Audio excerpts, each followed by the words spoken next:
I just want to be told, hello, nina habari ya leo. Mko salama? Watoto wako namna gani? Watoto wako namna gani? Mnaendelea aje? Ile project iko aje? Uliacha vifaranga 10, sasa ni 8. Kazi yako ni kuharibu na kudistract mali yenye nina. Hata sijakwambia kulitokea ugonjwa ile project ikafanya nini? I am trying to say, prepare your exit. Hata na vile unaongelesha jamii na hapo mmecheka juu ndio mmekuwa watu wengi ndio vio huwa wanafanya. Ukisikia tu ni katoto, hello mami, hello, patia baba, mnakula dakika 15 na wacha nichukue.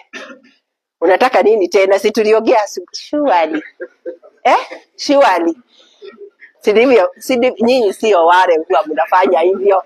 Lakini sio especially mabibi zenu wanahitaji sauti mzuri. Si ni umeachia kutugia watoto.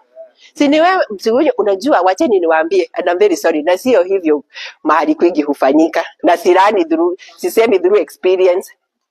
Naona nikuache nikwambie, umekuja leo, siache niende kwetu siku 2. Ninakuachia watu. Si tumekaa na wewe siku ya kwanza. Naelewa umekuwa mstudi, so lazima nikupatie siku ya kwanza, siku ya 2, ya 3 nakwambia mzai, sote tu nikimbie nyumbani siku 2. Ninakuachia watoto. Siku hiyo watoto watachelewa shule. Najua kwanza mko addicted na hii. Alafu hamuulizagi help kwa eno. Unaona basi inapita pale ya shule na uwezi ambia hao wamama ama wazazi wasimamishe kwa sababu tuko na ile utaasubi wa uaskari. So tukienda nyumbani tunafanya nini?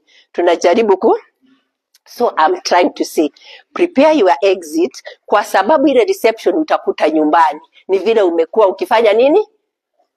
Ukifanya ukiwa kazini. Ulikuwa ukitupigia simu tunaongea, hata sisi wakati huo wa exit tutafanya nini?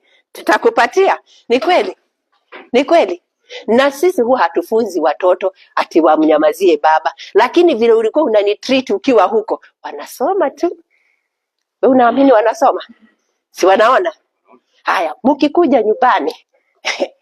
Najua hamuonagi news, mmekuwa mahali pengine kumekuwa TV na radio ni rafiki yenu 24/7 most of the time.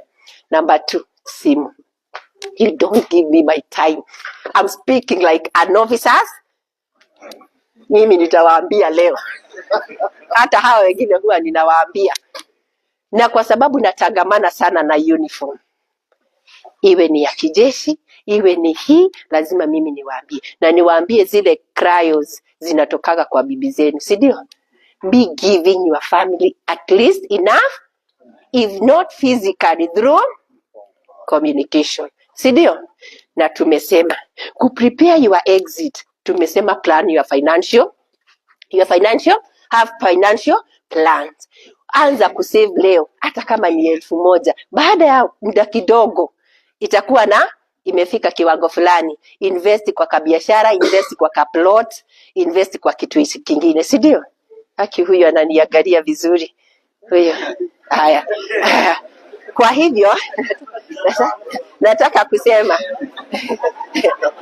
he's very innocent. Huyu amekuja juzi. Huyu hatujapatana muda mwingine. Haya, I am almost tied up. So I'm trying to say, please my guys, invest before you exit. Prepare saving kidogo kidogo. Fanya project ambazo ukitoka. Tumesema jambo la kwanza litabadilika wakati uta exit. Ni nini? Ni routine yako umezoea kuamka, kuvaa uniform na kuendeleza siku, si ndio? Hapa unaamka, unauliza mama, leo nitafanya nini? Kama huja invest, kama huja prepare.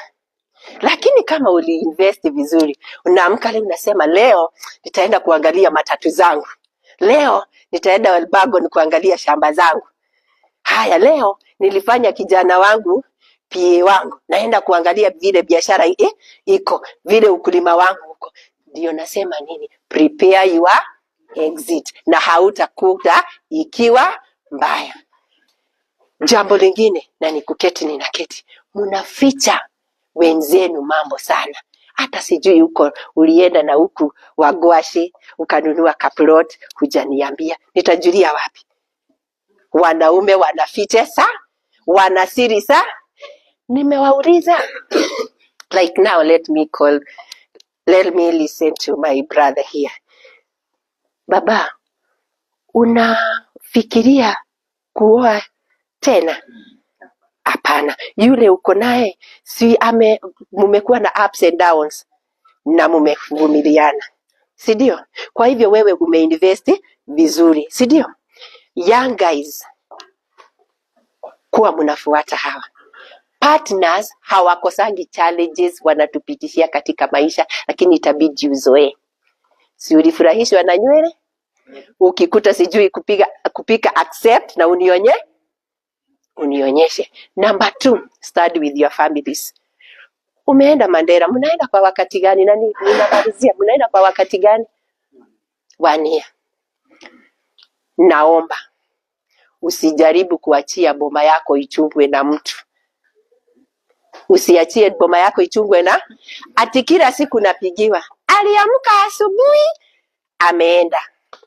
Kuna vitu kama hivyo. Ameamka asubuhi ameenda, jioni alionekana mahali. Tafadhalini, mlioa wale mkona wao kwa sababu mliwadhamini, mliwapenda. Wakati umeoa, vumilia yale ambayo pakitokea jambo, suruhisha kwa upole. Suruhisha bila hasira. Niongeleshe vizuri hata kama uko Mandera. Niulize, na Esther, nimesikia hivi na hivi. Je, ni ukweli? Hapana, niamini, sio wale ulioa. Na kama kuna jambo, suruhisha. Kwa sababu nasema kwa sababu ya nini? Mara nyingi tunaharibiwa mpaka boma zetu na watu wetu. Ni kweli? Kubalini, ni kweli? Kwa hivyo, be the CEO of your own life and your family. Sawa sawa? Pakitokea jambo, suruhisha kwa ufasaha, suruhisha kwa umakinifu, kwa utaratibu. Ndio usiwe unarudi square one kila wakati. Na nimesema hakuna doa haina changamoto. Pakija changamoto tuketi na tusuruhi. Kwa hivyo Mama Astu amesema mambo matatu. 1, hebu niambieni, empower your partners. Pigieni makofi. Kama umefanya, hongera, ongezea. Kama hujafanya, anza. Number 2, Mama Astu amesema nini? Jipigieni makofi. Prepare your exit. Mkifanya hivyo, mimi najua miaka ijayo tutakutana kwa roundabout, kila mtu na yakina niwaibieni siri.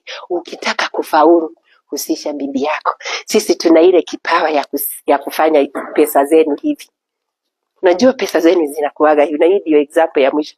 Pesa zenu zinakuaga hivi. Now my work is to do this. Hebu hold this.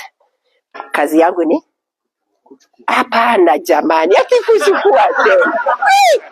Yawa. Kazi yetu ni kuhold. Isitolewe na upepo. Sawa sawa? Kwa sababu nyinyi ikiwa hivi, Nyabura anakuja, anapuliza. Chepkoech anakuja, Atieno anakuja, but kazi yangu, mnanikubali kama mama kuwa mkali, na niwaibie siri na nikuketi nina kiti. Kama bibi yako sio mkali na hapigi kelele, hana qualification. Nikiona mambo yakienda vibaya, lazima nifanye nini? Lazima yafanye nini? Unaona, nimewaambia hata hiyo madaraka imemgharimu kukuombea. Asubuhi imagine aliamka kukuombea, ndio maana utashinda vizuri. Wewe mara ya mwisho kuomba vizuri ilikuwa lini? Ebusi, mimi nakutolea fungu la 10, mimi nafanya kila kitu, ndio maana mume na. Kwa hivyo hiyo nyumbani huwa unakuta ni kwa sababu ya bibi yako na watoto. Watunzeni. Na wenye hamjaoa, please, watu wafanye nini? Tuache mambo ya nini? Tuache mambo ya nini? Mumesema wenyewe, sio mimi. na tukienda kwenye tunaenda.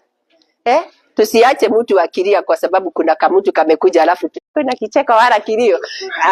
Na ya leo nimefikisha hapo.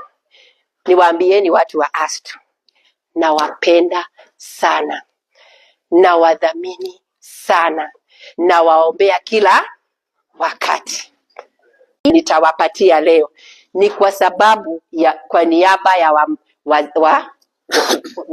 your wives. Kwa hivyo chochote Father atafanya ni zawadi yangu kutoka kwa bibi zenu. Awaombee, mkienda kule muwe salama, mkirudi mrudi. So note this, on behalf of your partner, hiyo ndio zawadi nitakupatia na nimeketi. Asanteni.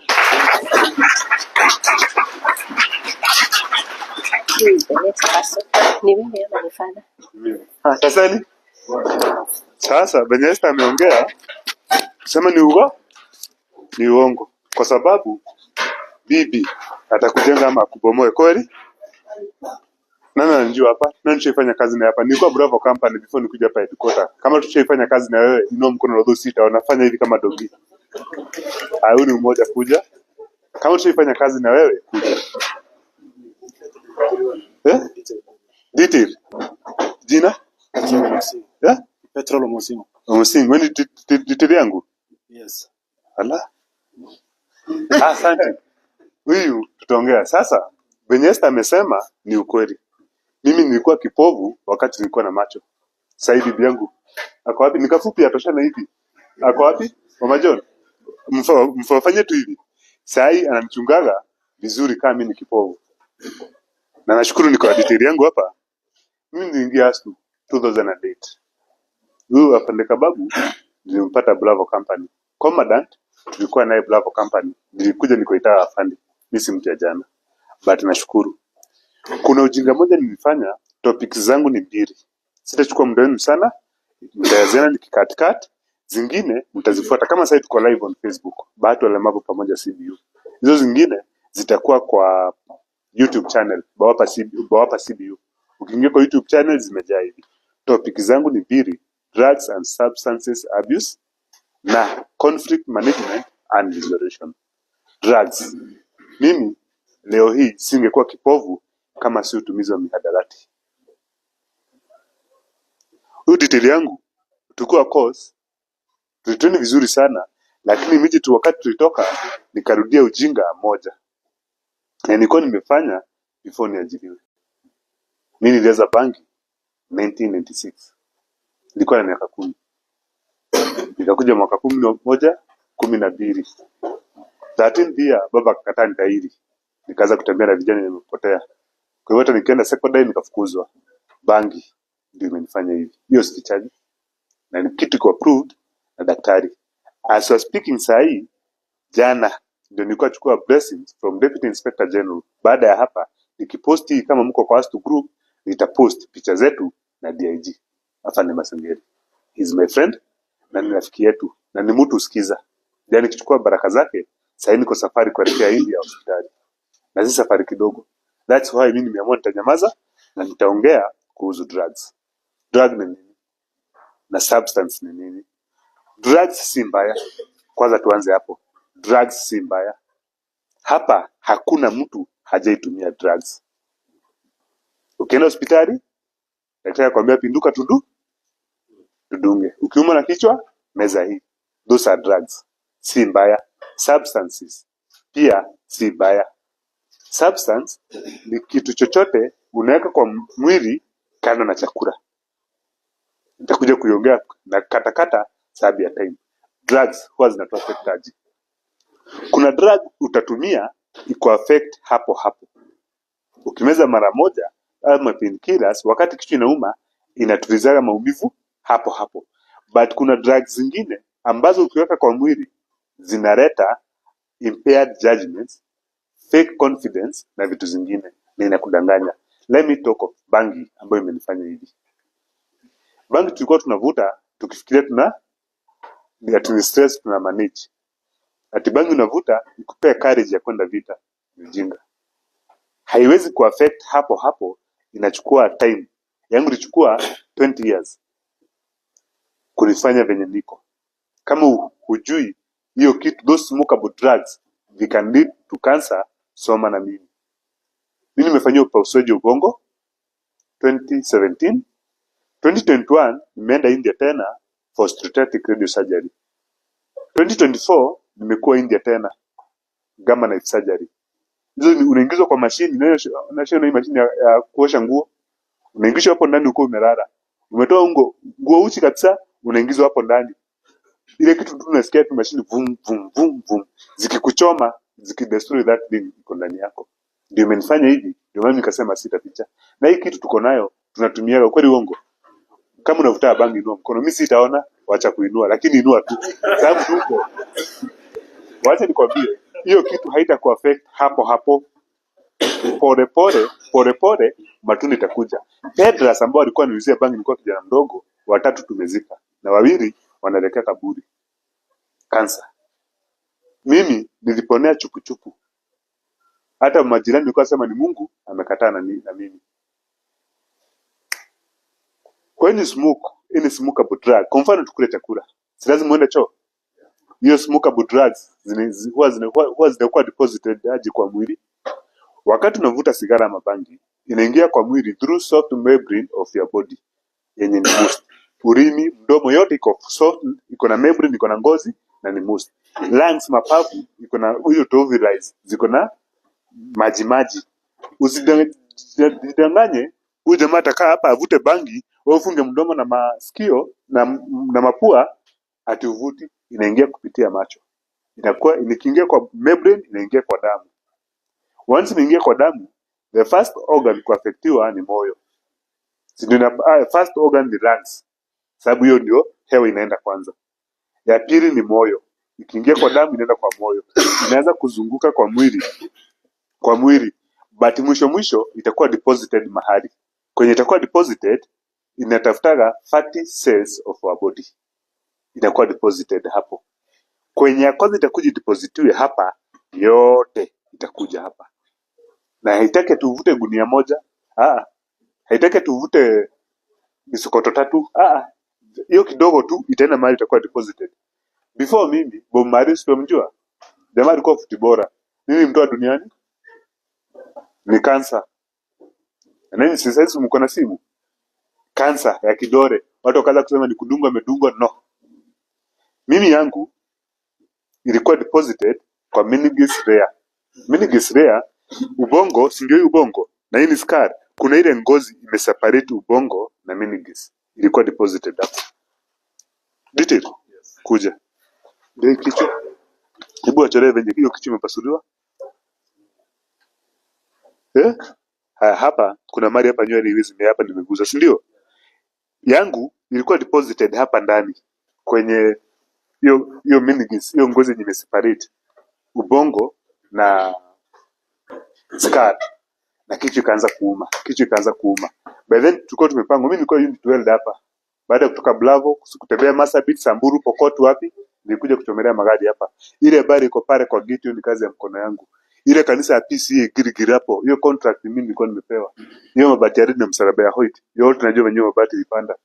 Jiko hapa training school mimi nimetengeneza. Ukiingia hapa kwa farasi, hizo milango zote za juu, niweza kama nimezipaka rangi ya grey.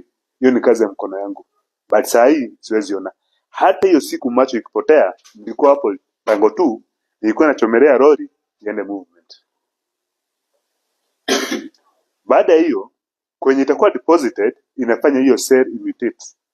Inaanza kugrow abnormally. Mimi wakati nilipata dalili za kwanza, kuuma na kichwa ilikuwa inauma upande ya kwanza, niliuliza marafiki anambia ni locks sijatoa, naenda kwa kanusu. Ningekuwa mjanja na nifuate advice ya mtu kama bibi, saa hizi ningekuwa kipofu.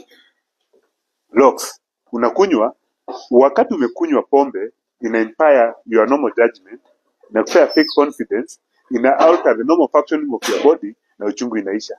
Sasa mimi nilijua niko na shida, nilikuwa day 27, niko hapo kwa kuchomelea hapo kwa workshop. Day 27 December asubuhi saa 2. Nimepanda juu ya lori kuchomelea, kuweka hiyo holder hivi, macho imeenda. Swali ya kwanza afande Nyachiru aliniuliza, "Kinga, ulitembea Manyata jana?" Manyata bado iko? Manyata iko? Swali ya kwanza aliniuliza, "Ulitembea Manyata jana?" Nikamwambia hapana. na mbona macho ioni? My friend, hakuna mtu ambaye ako immune to acquiring disability. We are all candidates of disability, but kuna kitu tunaweza fanya tuepuke huo ulemavu.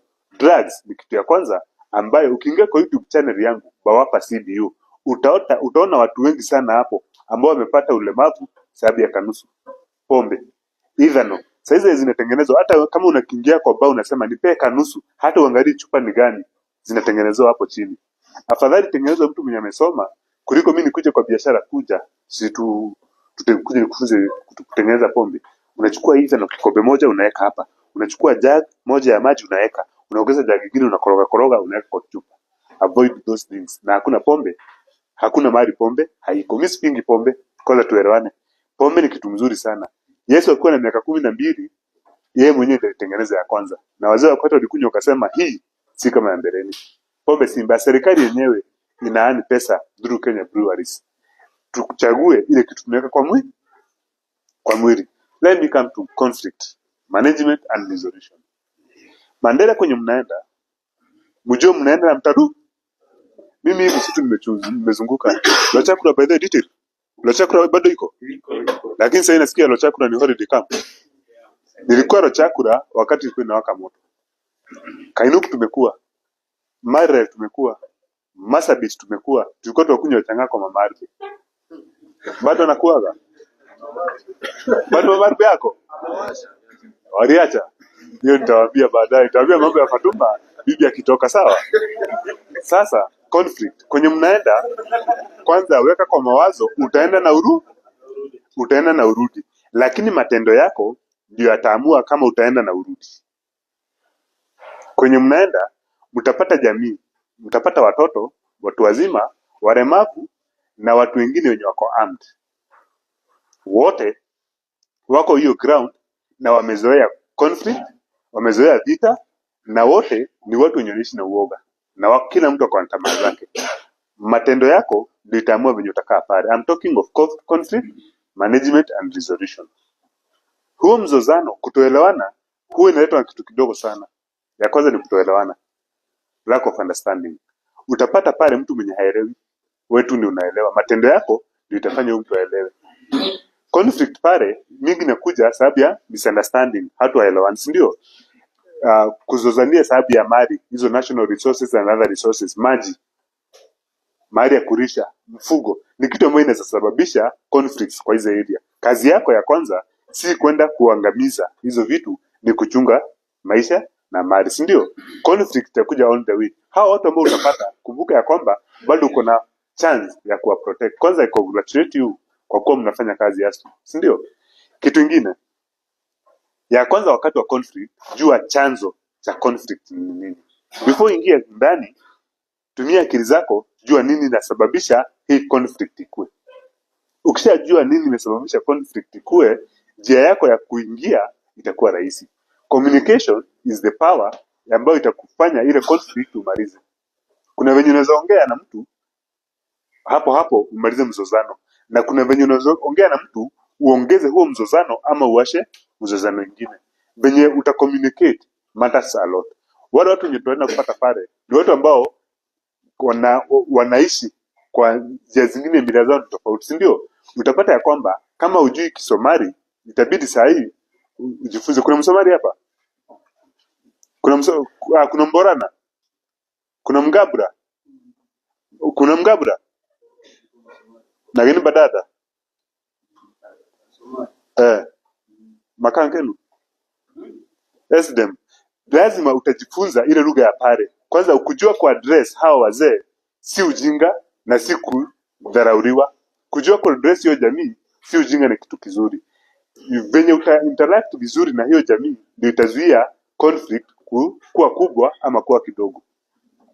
Hiyo itazuia ambush, revenge attacks, ndio, na other plant. Hata utaweza kupewa siri mingi zile mambo ambayo inawazunguka pale. Conflict resolution.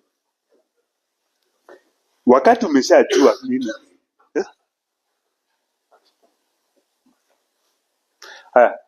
wakati umejua kiini cha conflict, ndio itakupea. Let's come to sisi wenyewe, si ndio?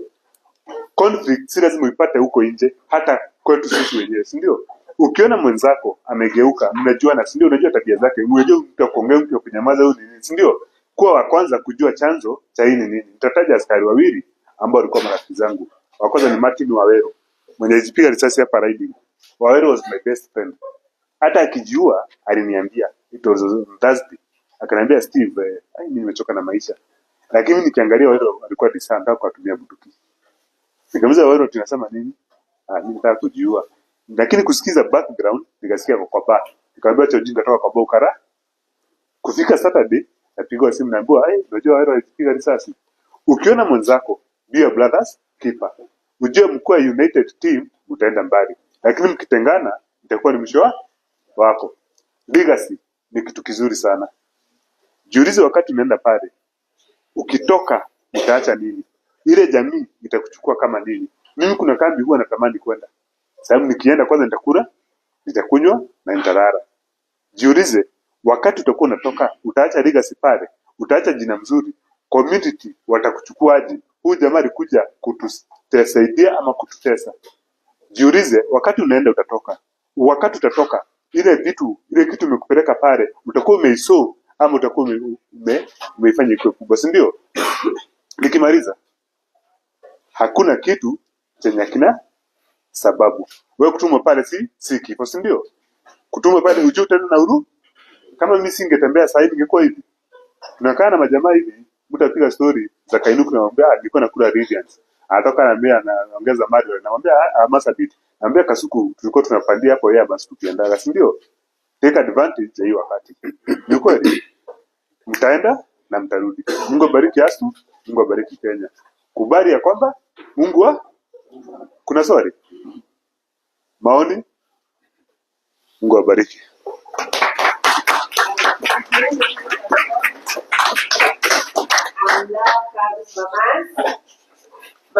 Mamas, my gift to my parents. I love that. Niseme hapo hasa. Mkaribishe. Na nimesema shughuli.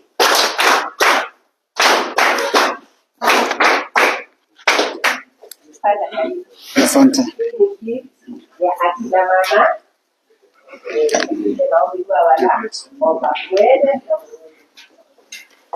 God is good and all the times. But then I'll start with my brief introduction. Ndio mjue mwenye nasimama mbeleni nani. Kwa majina naitwa Father Henry Johona wa Deni na Jeri. I'm a priest in the Catholic Church. I come from Dodori Parish, but I'm working in Marmanet Parish on your way to Romuruti. Wanyona wamefika Laikipia County.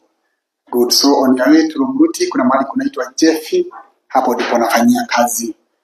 And today nimesikia ya kwamba madam ameongea kama bibi ya askari, Muturi akaongea kama askari, and I was almost tempted kuongea kama mtoto wa askari. God is good.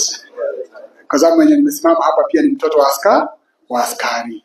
And it is also good that you listen from the wives, now your wives, and you also listen to your children. Usikize pia kutoka kwa watoto wako, venye huwa wanakuona kama baba, venye wanakuona kama askari, because at times you have experienced wakati askari anakuja nyumbani, anaendelea kuwa askari, anasahau kuwa baba. Does it happen? You at home, bado unakuwa askari baada ya kuwa nani? Ya kuwa baba. But it is good that today I talk as a priest, kama padre. Bearing in mind that tumepewa kazi ya kufanya na serikali, na nyinyi wenyewe mlichaguliwa ili kuweza kuifanya hii kazi. Bearing in mind that when God created people, amewapa watu nafasi za kufanya kazi tofauti tofauti. Some of us have been called to be leaders. Wengine wamechaguliwa kwenda katika vita, kuwa askari, kulinda taifa. Wengine wamechaguliwa kuwa wahubiri, wengine kuwa makuhani, wengine kuwa waimbaji. So many things that are there in the world. They have been gifted to God, to us. Na kwa hivyo ile kazi ambayo unafanya ni kazi ambayo Mwenyezi Mungu mwenyewe amekuchagulia na amekupa hiyo kazi.